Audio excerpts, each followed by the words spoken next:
Welcome to the Mining Pulse, checking the heartbeat of Africa's mining. Every week we gather the specialists, run the diagnostics, and give you the market intelligence you need. What's running hot? What's flatlining? What are the vital signs telling us?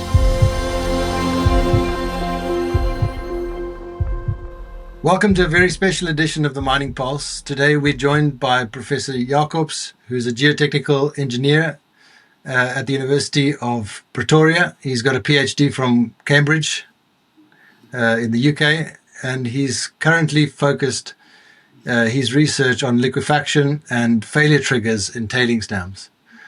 Welcome to the Mining Pulse, Professor Jacobs, and we're hoping to unpack some of the recent events on the Western Limb. Thank you, James. And maybe leading into it, so people talk around a failure on a tailings dam. Maybe you can sort of explain what a failure actually is, and what does that mean on a tailings dam? Should I maybe just stand back one step and talk about what a tailings dam is first, and then we talk about what a failure in a tailings dam is. I think maybe that will be informative.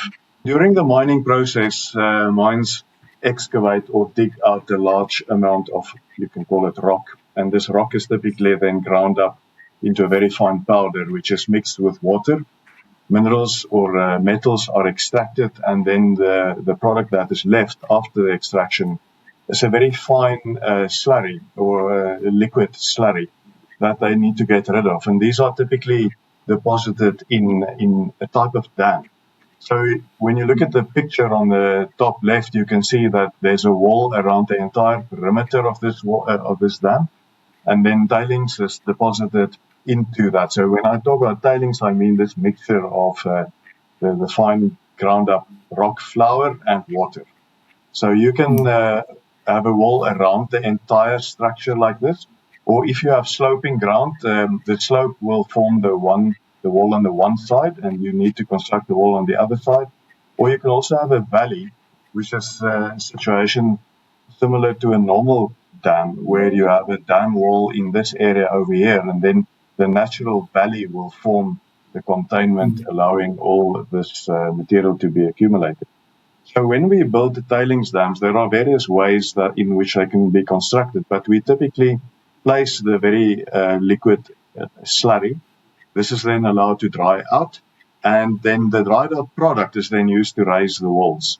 So you are basically using this mud to raise the wall with mud. And you can imagine that that could be a hazardous activity if you do not manage that carefully. So we need to allow enough strength gain to have enough strength in the material that we use for this raising of this wall, this continuous raising of the wall. So if you do not allow enough dry out, enough strength gain, the material that you are going to place to raise the wall will be too wet, and it will be too weak. And also you are constructing this on top of previously placed tailings, and if that tailings is too wet, the foundation on which you build can also be a problem. So tailings dams can fail in a number of ways. So if we think of the Mariespruit tailings dam that happened in 1994, that failed because there was too much water stored on the dam. So a large amount of water on the dam. There was a thunderstorm that occurred. It resulted in overtopping, and then water started to flow over the wall of this dam, and it started to erode a failure scar through this wall. And then once that reached into the pool, a lot of water rushed out. We say that the tailings liquefied and it flowed out, and it resulted in the death of 17 people in Mariespruit. If we think of Jagersfontein, that failed in a different way. So we believe from satellite evidence that part of the dam wall was constructed over a tailings deposit, old tailings deposit that was lying there, and that formed a weak foundation. So that as the dam gained height, the foundation of the newly constructed wall started slipping on this weak foundation. So a part of that gave way, and that then resulted in a breach. You can also get a spontaneous, what we call a liquefaction-like event, and that happened very dramatically in Brazil a number of years ago. And here you can see that wall very, very dramatically giving way with about 10 million cubic meters of slimes running out. And we call this a liquefaction failure. So you can see this solid wall turned into a liquid. So I've now spoken about the overtopping failure, I've spoken about the foundation failure, and I've spoken about the liquefaction failure. So I think that is maybe a good explanation of typical failure modes that we can get on tailings dams. So this is the Mary-Spruit case where material rushed over the dam wall, caused this erosion. This is the Jagersfontein case where we believe this part of the wall slid. And then we have this recent case in dam near Brits. The verdict is, the jury is still out as to exactly what happened. And I'm glad you actually started with that, Prof. Jacobs, because we spent a bit of time understanding and learning about tailings with the Fraser team in a previous episode, and this is some part that is normally never covered, is a failure within a tailings dam. What does a failure obviously look like? Is this something that stems from in the past, or something that has happened from the past, and this is the effect today, or is it something that happens quite rapidly, a failure on a dam? So failure is typically a rapid event resulting in a breach of the wall of this tailings facility. And it results in the discharge of the content of this tailings dam, or part of the content. If I go back a slide or two, you can see the Mary-Spruit failure scar, which resulted in a discharge of 600,000 cubic meters, but by no means all the material in the dam. You can see there's still a lot of material left. So what typically occurs is you get a rapid discharge of a large volume of material, which is obviously an undesirable consequence of this event, because it can, first of all, it can kill people. It's dangerous. And we pollute the environment, so there's environmental consequences. And then there's a huge economic impact, because the mine will not be able to use this tailings dam anymore, and there will be the cost of cleaning up, the impact of people's property being damaged, and then cleaning up all of that has a very large environmental impact. So it's typically quite a rapid event with a large economic and human impact. Well, when people talk about dams, most people think that it's something that's largely below the ground surface. If you think about a dam, often people don't think that most of the dam, or the entire dam, if you like, is raised above the natural ground surface. I suppose that's the higher that gets, the more dangerous it becomes in the event that it fails. In areas like Steelpoort and Rustenburg, in our sort of platinum and chrome area, is the topography of the land just such that you have to go above ground?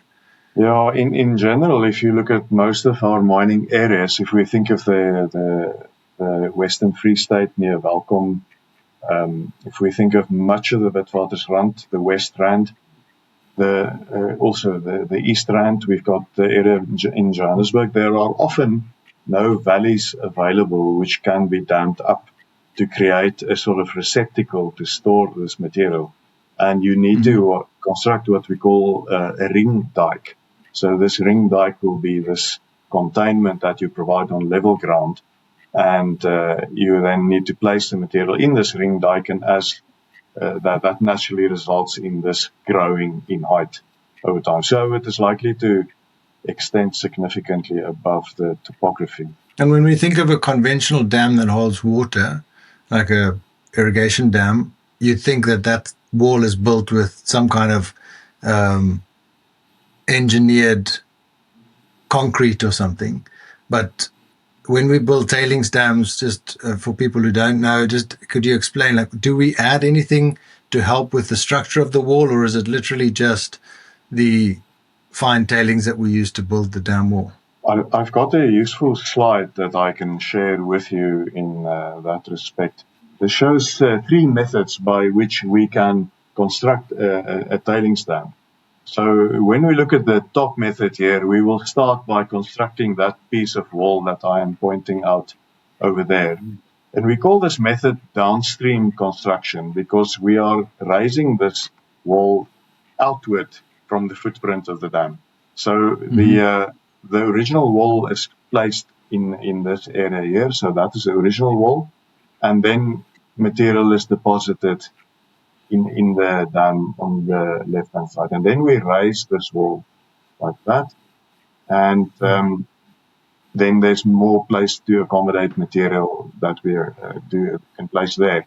And then it is raised further like that, and so on. So we raise this outward from the dam. So we call this downstream construction. And if you do something like this, you need a lot of material to build these new zones with. And that can usually be a good material that you excavate from borrow areas. If you have enough material from your mining operation, you could use this. Then there's another method called the center line method. So in this case, the dam is basically just raised vertically like this. The footprint also expands outward. But the most common method in South Africa where we use the tailings itself to raise the material is this one, which is called the upstream method. And that is typically the case, the three failures that I showed. So Maryspruit, Jacobsfontein, sorry, not Jacobsfontein, to a significant extent, but I believe also the dam near Brits failed recently. These were raised in the upstream fashion, and then you use the dried material. So that was deposited in the first place. So when you use this construction method or this construction method, you can use borrowed material relatively easily to raise the embankments. And you can also do it in cases like this, but then the common practice is just to use the material itself, the fine material being deposited. So the advantage of this is that this the most cost effective, and you always have material available. The problem is if you want to build a wall to the outside like this or like that, then you need to find material for that, which is not necessarily easy, and that may be costly.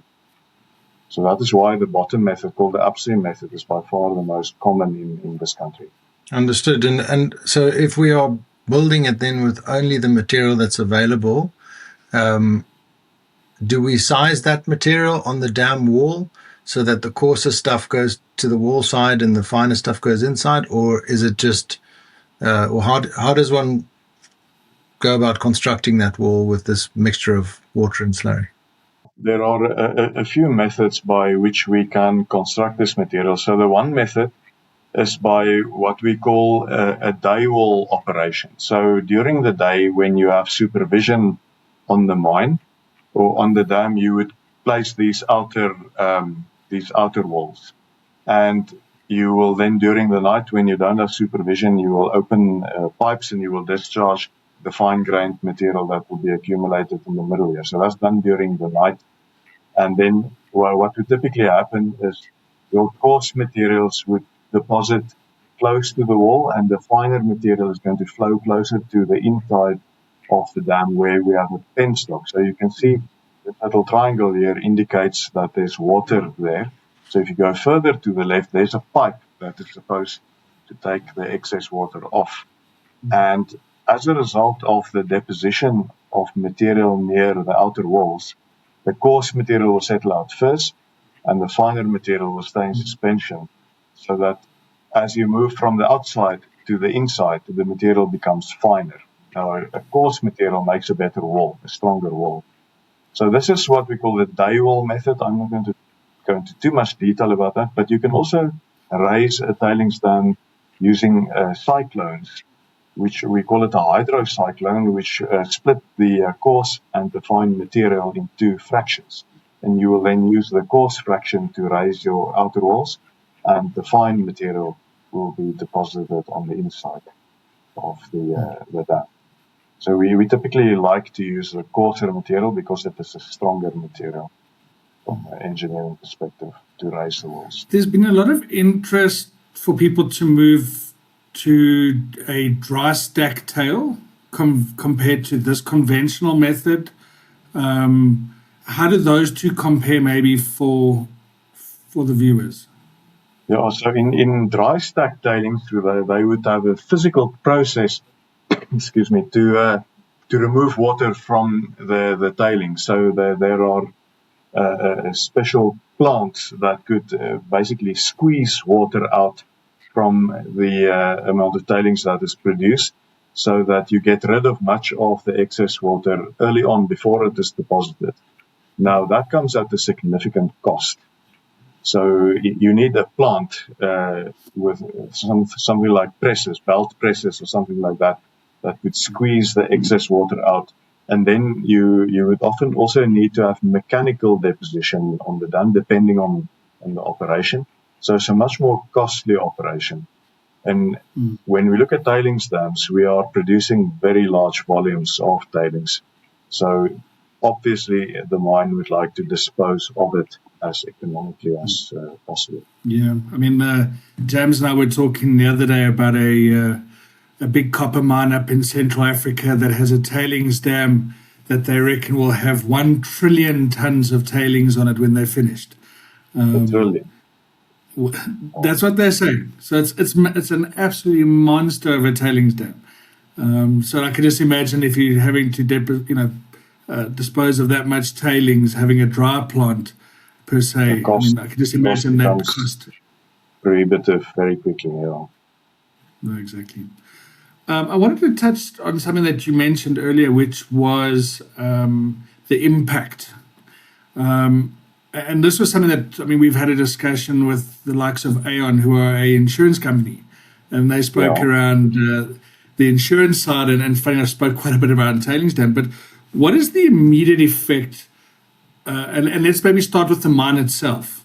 So this has now happened. What would be the immediate effect for them on the ground, or a mine that has had a breach of a wall, a tailings dam? Yeah, so obviously you will have to stop deposition on that facility immediately. And if you do not have any other means where you can get rid of tailings or store tailings, then it means that you will stop your plant. So all operations will be stopped. Usually the authorities will also come to the mine and stop the operations anyway as a precautionary measure. So from the mine side, all operations will likely be stopped. Obviously, that comes with a big cost, because you still have your expenses, your people to pay, and other fixed costs. So that is the impact on the mine. And and then there will be impacts on, depending on the seriousness of the spill, on first of all the environment. If we discharge material into the environment, the tailings may or may not be poisonous, depending on the nature of what is being mined and the processes involved in the extraction. So, and then obviously you may impact on the communities in the area. So we saw at Jagersfontein how a large part of the township near Jagersfontein was affected, and similarly at Mariesspruit, where the tailings dam rushed over the township or the town of Mariesspruit. So there's a big impact, and there's a real risk to loss of life as well, as we've seen in many tailings dam failures. And in this one, luckily nobody died, as far as I know. Yeah, as far as I think I've heard that only one person has suffered minor injuries, but we are very grateful for that.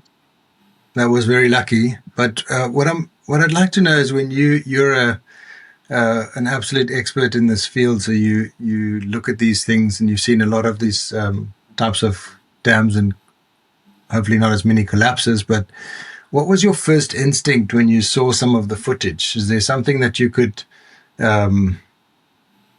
identify immediately and go, oh, this looks like this happened here? There was maybe, is it one of those which looks like the one which the water breached the wall and had a scar, or is there anything that you could take away from an initial, just looking at the footage?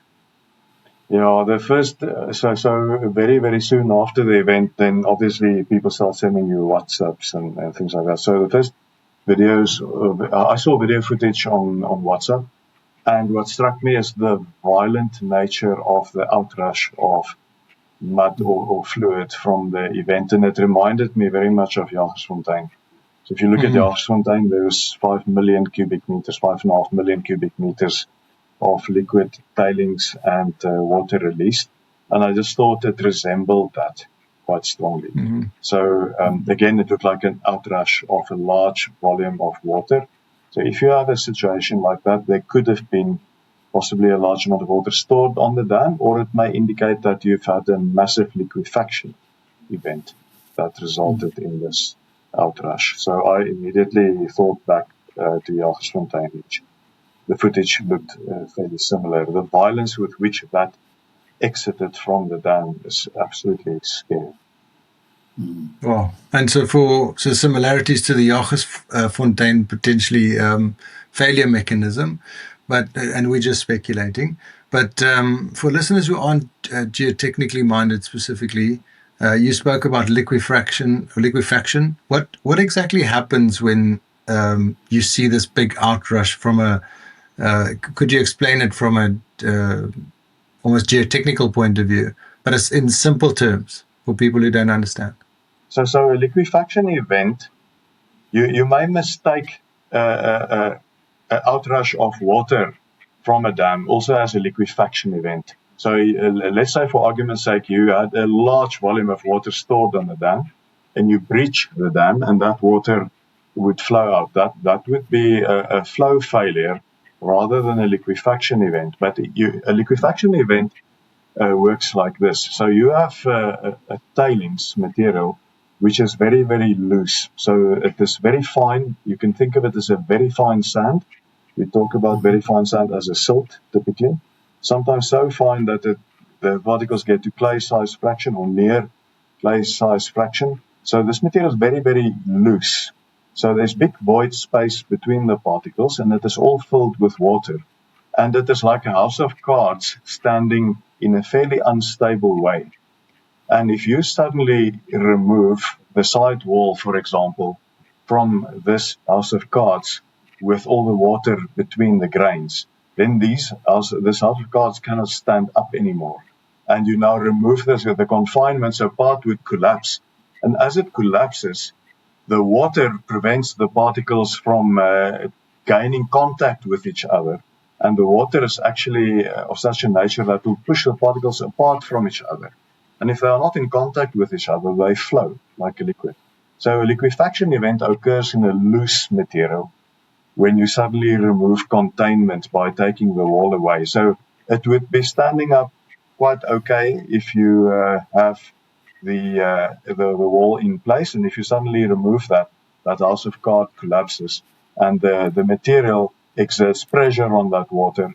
The pressure in the water pushes the particles apart from each other, and that immediately reduces the strength of the soil very dramatically to something that will resemble a liquid, and it will literally flow like a liquid. So that dam that I showed in South America, that we call it the Brumadinho failure, that is a classic liquefaction type failure, where this happened very, very rapidly. And the consequences are absolutely devastating, or can be, depending on the volume that rushes out. It's always amazing to me when you stand next to a tailings dam. It looks like such a quiet, constant beast.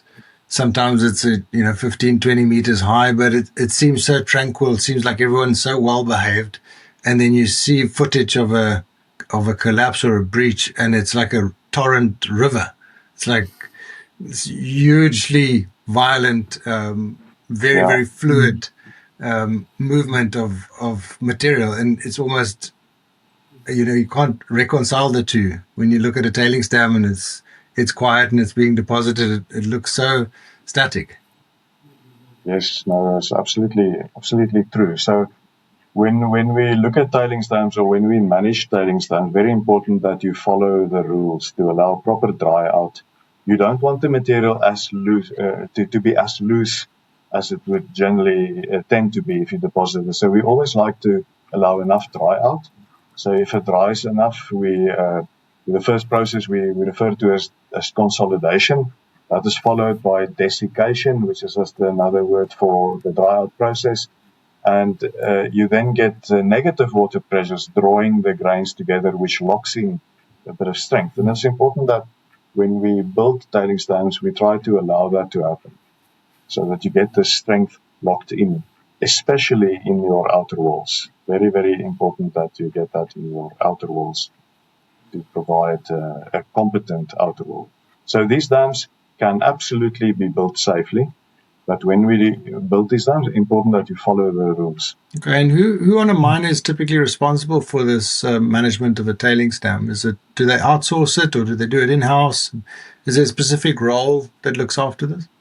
There are, you get different situations, but it is fairly common for this role to be outsourced. There are quite a number of companies who specialize in the operation of tailings dams.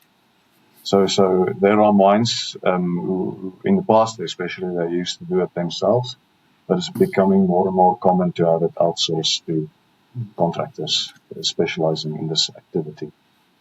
Maybe leading into that, if it's being outsourced, the company who now manages this facility or the owner itself of the facilities, I mean, the risk of how it's built, I mean, is there certain people that are signing this off, competent persons generally that as you're lifting, you're signing it off, or is there a certain procedure that is normally followed when actually building a tailings dam?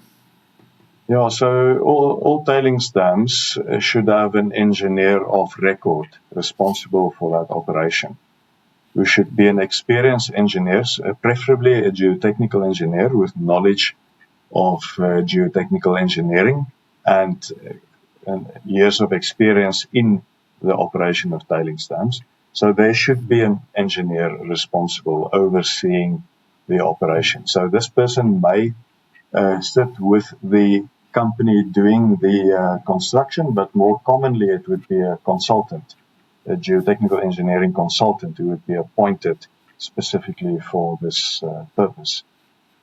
But yeah, there should be an engineer responsible overseeing the day-to-day operation. Maybe not every single day, but certainly involved with questions about stability.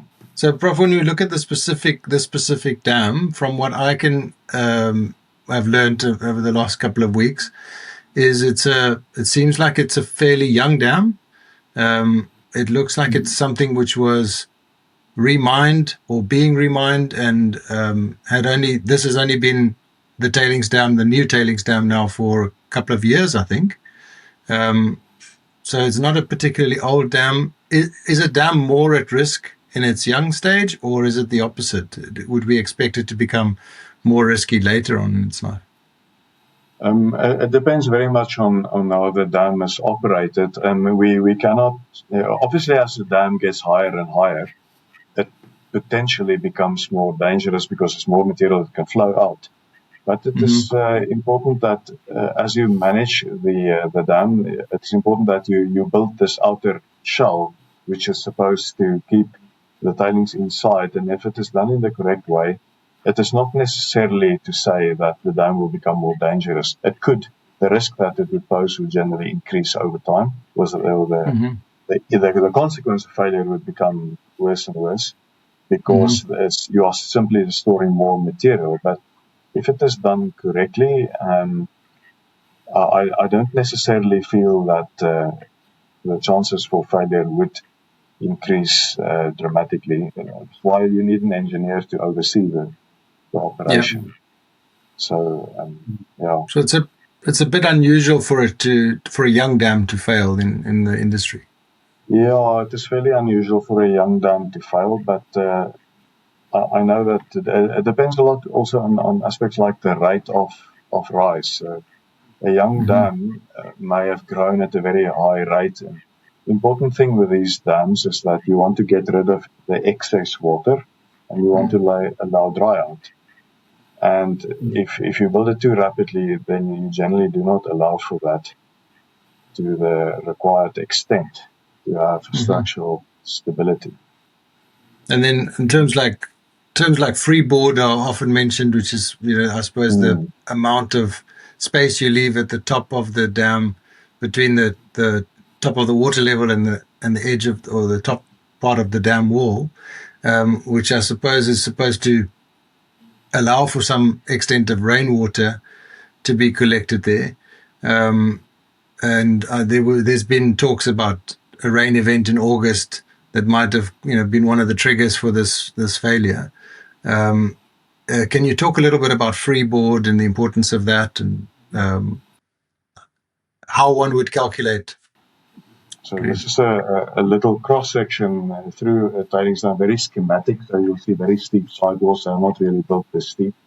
And so we have the outer walls. Can you see the slide? So the top of the outer walls where I'm drawing the red line. And then we have an inclined surface on the inside. And then inclined surface on the other side there. And then you have this pipe in the middle, which we call the penstock, that is supposed to take the excess water off. And this inclined surface we call the beach. And it is important that you have a sloping beach, because if you have a sloping beach, then it means your pool is going to be centrally located around the penstock pipe. And you want to keep the pool away as far as possible from the outer wall. So if you can do that, then this material here has a chance to dry out. And this will be the structural shell of our dam, that is the wall that is supposed to keep this all safe. So the freeboard is the distance between the top of the wall, let's mark that level with a little triangle, and typically the edge of the beach here. So that amount of free height. And that may vary from 1.5 meters to various magnitudes. It needs to be large enough to accommodate for the maximum rainfall events that can occur, and to provide some reserve capacity in case you have rapid depositions on. But we must keep a substantial amount of freeboard, so the walls are high enough not to overtop. At Mariesspruit, that was not adequate, and during a thunderstorm, the dam overtopped. And there was also a lot of tailings stored on the dam, a lot of water stored on the dam. So that excess height is important, because you can imagine a tailings dam, the walls are a cohesionless, loose material generally. And if it overtops, the fluid washing out is going to erode the material away, forming a gash in this wall through which you will discharge a lot of material. If you remove the structural part, the dried out outer wall. And that freeboard, is that something that can be measured, or is typically measured or monitored? Absolutely, it is routinely measured. It should be routinely measured on the dam. So we always look at how much wall is available to contain the fluid that may be in the pool. So you want your pool preferably not against the wall. You want it to be far away from the walls, the outer walls, so that you have a big beach section. So I'm trying to highlight the beach. This area here is called the beach, and that area is called the beach. We want it as wide as possible, so that your pool is nice and small around the penstock pipe.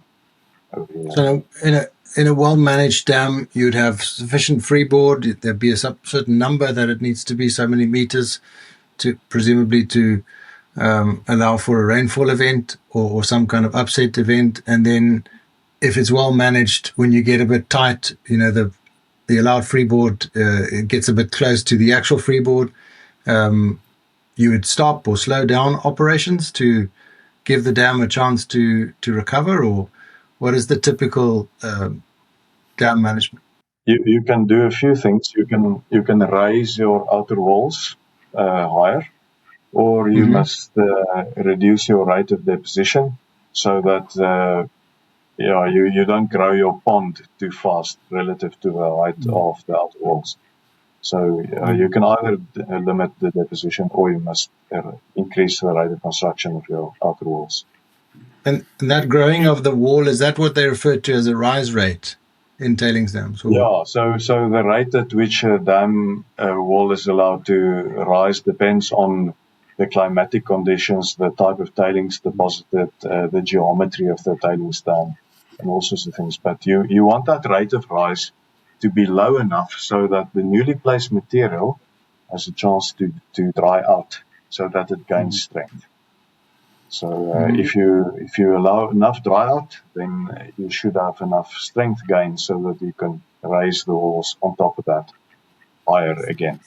But if you push it too hard, then you begin to build this very low density, saturated, massive material, which you can imagine is just more dangerous because it is potentially collapsible.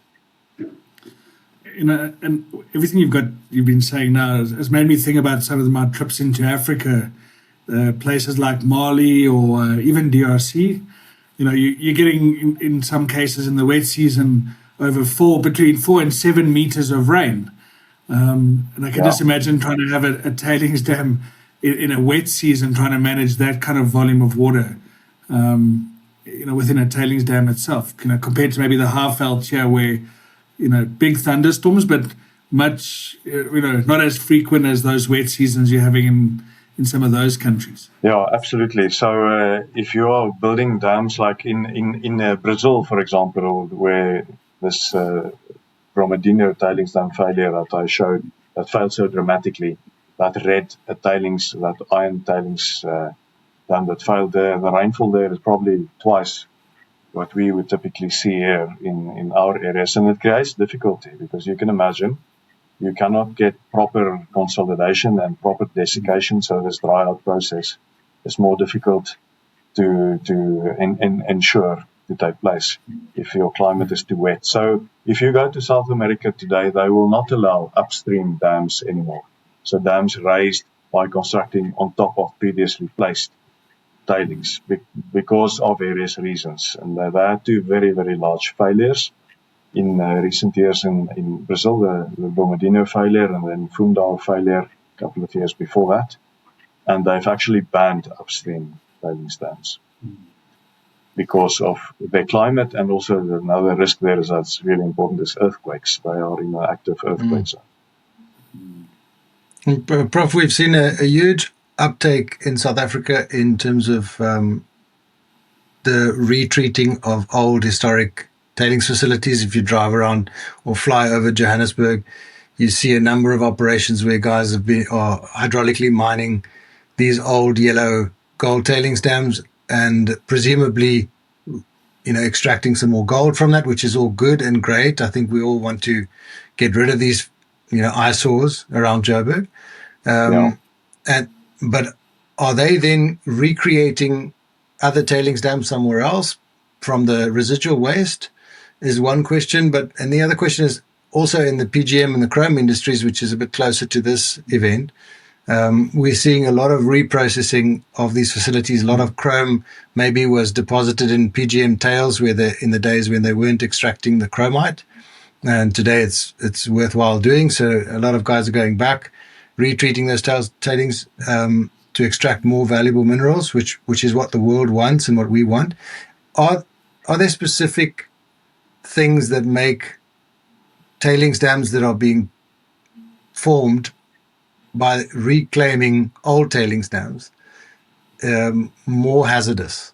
Are there certain things that you can think that people need to pay more attention when they're recreating a tailings dam from an old tailings dam? Yeah, so that is a very good question. So in the old days, when they constructed these old tailings dams, they were typically not constructed to high engineering standards. They were, for example, not lined, and people were not worried about the environmental impact and things like that. And today, the one good thing about the reprocessing of old tailings dams is they are generally deposited on new, properly engineered, lined facilities, overseen by competent engineers. So you take off from the airport, Johannesburg Airport, and you look to the east, you see a couple of very large tailings facilities, and there's a very large dam being built southwest of Joburg near Vogwel at the moment, exactly for the reason of reclaiming old dams. So, and those are done to a high standard. So the new facilities are generally lined. I think they'll always be lined these days. And they have a very qualified team of engineers overseeing the situation there. And we also think about closing those dams one day. So they are built at flatter slopes so that they can be rehabilitated, if you want to call it that, one day, and closed eventually in a safe way. So these mega facilities are generally engineered very thoroughly today, and people are very well aware of the risk. And huge facilities like that will have competent team of engineers overseeing what is happening there. So danger of re-mining is one of the consequences, depending on the operation, is that if you do grind that material finer, a finer material is more difficult to deposit than a coarse material because it just holds on to water better and the shear strength is therefore affected. So something to take into account is, will the grind become progressively finer? And you need to cater for that in your rate of rise and aspects like that. So, but the engineers today overseeing these mega dams are well aware of aspects like that. But definitely, if you grind material finer and finer, and I'm aware on some of the PGM mines and so on, the grind is gradually becoming finer. So that is associated with more difficulty in terms of stability, but that's why you absolutely need a competent team of engineers overseeing such an operation. And Prof, moving forward now, and obviously you've been involved as an investigator yourself in these failures before. What are the next steps going forward in terms of the investigation? Who would now start to become involved? Is it a team that is put together? What are the sort of timelines that goes into actually investigating a failure? An important thing from my point of view is that the investigation should commence as quickly as possible, because a very important part of the stability of a tailings dam is the water pressures in that wall. And if you come back only a year and a half after the failure or whatever, much of those water pressures would have dissipated. Situation would be completely different. So you need to get the investigation team on that dam urgently, as quickly as possible, so that you can go and measure the pore pressure regime. We talk about the pore pressure regime. We would typically do what's called a pisocone investigation, where they drive probes into the ground that would measure the water pressure and the resistance of the soil and aspects like that. And you want to do it as quickly as possible, because as dry out occurs, strength gain occurs, and you measure a situation that is not applicable to what happened at the time of the failure. So that is the one aspect. The other thing is, I've seen the instruction by the Department of Minerals and Petroleum Resources instructing the owner of the dam to proceed with an investigation. So I suppose the owner will now identify engineers who are able to assist in something like this, and then they would start with their work urgently, as quickly as possible. Yeah. So, it must happen as quickly as possible, and you want a good team. Speaking about speed, Graham, that in terms of how fast you have to react in terms of an investigation, it's amazing to me that when something like this happens, you see so quickly everybody's jumping to satellite imagery these days to go and see now what happened a week before, a month before, 6 months before. And it is amazing the access to satellite imagery everywhere in the world now, and these dams are no exception. So people now jump after the fact, and I'm sure part of the investigation will involve satellite imagery. Should that not become a proactive thing rather than, something happened, let's go and see why it happened? Like, shouldn't people or some institute be monitoring these dams using the technology that's available? Yeah, so the engineer of record, who should be the engineer appointed to oversee every dam, has all sorts of tools at his disposal, and one of them is obviously satellite images. And we actually, in our recommendations after the Jagersfontein failure, one of our recommendations was that if you do take over ownership of a new dam, they sometimes change engineers of record.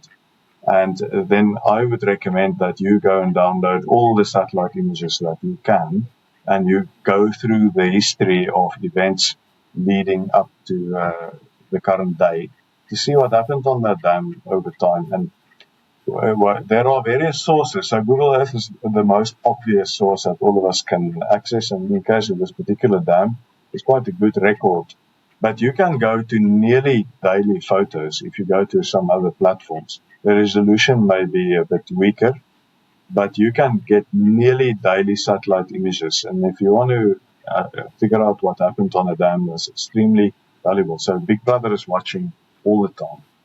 So there are photos literally all the time, nearly on a daily basis, at a reasonable resolution, not as high as Google Earth, but you can identify movements and things like that. You can certainly see where the pool on the dam is located. You can see how much water is there all the time.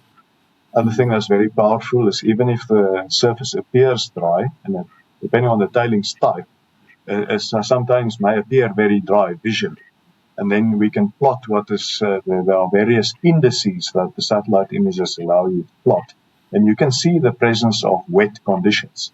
So looking at this particular dam, it is evident that it did appear wet on certain satellite images. So satellite image is extremely valuable tool for us. Mariespruit made very limited use of it, very low resolution, but they could see the presence of water in 1990. I think they got the images only in 1995, possibly 1994 when it happened. But resolution not nearly as good as today, but you can see a lot today. Yeah, and it's great to hear that technology is being used, in something that is actually as high risk as what it is, as a tailings dam. So absolutely. Maybe from my side, maybe one final question as we start to sort of wrap up this first phase of discussions with you, and we hope we can get you back for another in-depth, discussion as this evolves. But what are typically the changes that come now afterwards? Are we going to see, similar to, like you said, within Brazil, where they started to change the philosophy? Do you think that is something that will happen here, or is it, who starts to make these decisions for industry change? The first thing that I must say is how when a big failure like this occurs, it is a shock to our geotechnical community, our mining community, our tailings community. These events must not happen. They must absolutely not occur.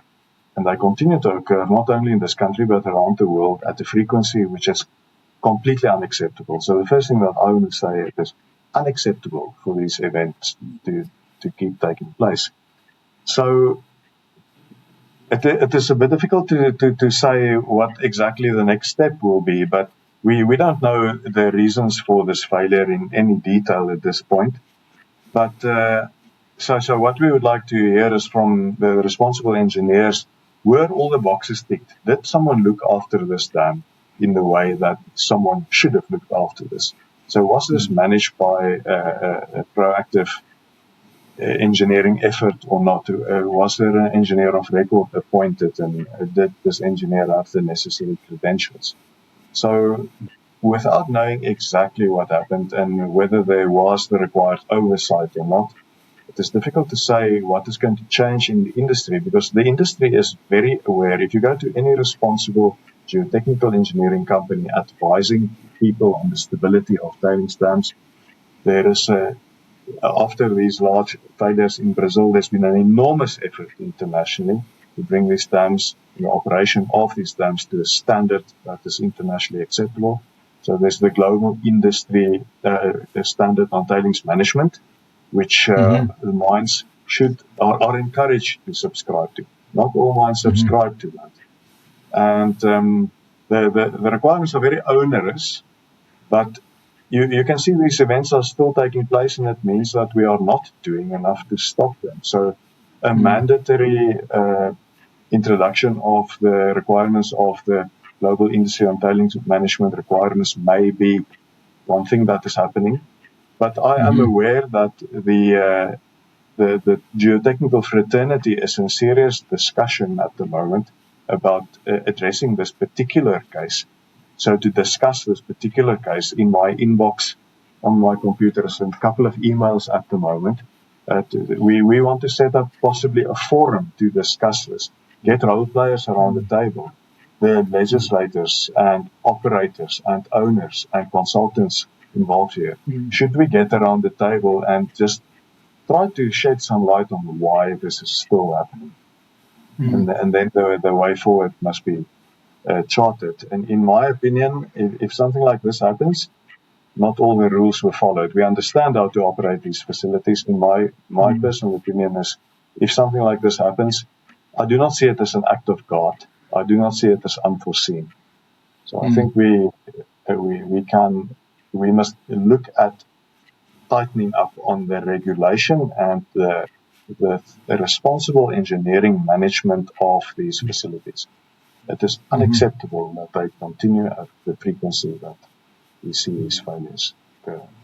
Those final words you gave, they were actually quite emotional. And I think it's your passion. I mean, as you've said, in today's terms, something like this really shouldn't be happening with the practices that are being followed. So we had quite a few discussions, I think, in the past on the GI STM, and the interesting thing is always that it's kind of a guideline and a recommendation for people to start following, but it's certainly not a law or required yet. And so maybe that step is needed. We know that there's always cost trade-offs in mining, and unfortunately, sometimes, I don't say in this instance, but there are often pressures that cause mines to make decisions that are not necessarily the right decisions from an engineering point of view or a safety point of view, but and if they're not legislated, then they will get closer to those